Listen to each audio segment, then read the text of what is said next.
السلام علیکم ناظرین، جیسا کہ ہم نے آپ کو اپنی پہلی ویڈیوز میں بتایا ویسا ہی ہوا۔ حیا غصے میں پاگل ہو جائے گی اور وہ میرب پر طرح طرح کے الزامات لگائے گی۔ حیا میرب کو دیکھ کر برداشت ہی نہیں کر پائے گی کہ وہ ایک بار پھر سے اس گھر میں آ گئی ہے، اسی لیے وہ بھری محفل میں میرب پر الزام لگائے گی کہ میرب آخر اب کرنے کیا آئی ہے اور جو بچی اس کے ہاتھ میں ہے وہ کس کی ہے۔ وہ تو یہاں سے روہیل کے ساتھ بھاگ کر گئی تھی، تو یہ بچی کہاں سے آ گئی؟ میرب سب کے سامنے جواب دے گی کہ یہ بچی مرتسم کی ہے۔ یہ بات سن کر مرتسم کے ساتھ ساتھ ماں بیگم کا بھی منہ کھلا کا کھلا ہی رہ جائے گا۔ مرتسم کو تو معلوم ہی ہوگا کہ یہ بچی اس کی ہی ہے، لیکن ماں بیگم کے لیے یہ بات کسی شوق سے کم نہیں۔ جہاں میرب اتنی بڑی بات کہہ سکتی ہے وہ بھی بھری محفل میں، تو یہ بات جھوٹ کیسے ہو سکتی ہے؟ لیکن یہاں پر حیا ہتے سے ہی اکھڑنے والی ہے۔ وہ یہ برداشت نہیں کر پائے گی کہ میرب اب دوبارہ اس گھر میں آ گئی ہے، اسی لیے وہ چلا چلا کر کہے گی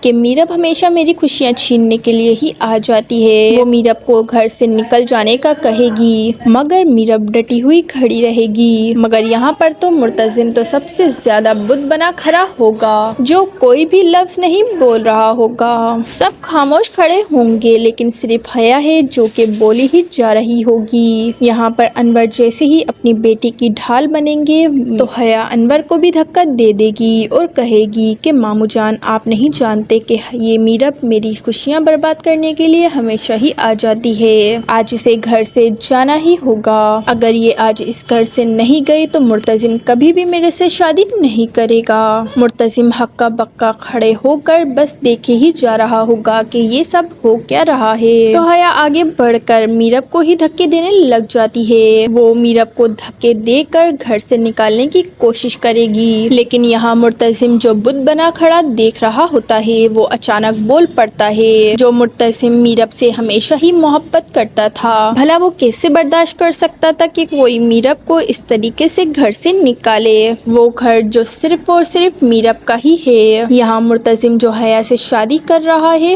وہ صرف اور صرف ماں بیگم کی وجہ سے ہی کر رہا تھا، لیکن جیسے ہی حیا میرب کو دھکے دے گی تو مرتسم بھی بول پڑے گا کہ آج کے بعد میرب کی طرف کوئی انگلی نہیں اٹھائے گا اور یہ بیٹی میری ہی ہے اور مجھے میرب پر بالکل بھروسہ ہے۔ میرب پہلے جتنی پاک دامن تھی آج بھی اتنی ہی پاک دامن ہے۔ مرتسم آخرکار سب کی زبانیں بند کروا دے گا۔ سو ناظرین، آنے والے ایپیسوڈ میں آپ لوگوں کو یہ سب دکھایا جائے گا۔ چینل ابھی تک سبسکرائب نہیں کیا تو جلدی سے چینل کو سبسکرائب کر دیں اور ویڈیو کو لائک کر دیں۔ اللہ حافظ۔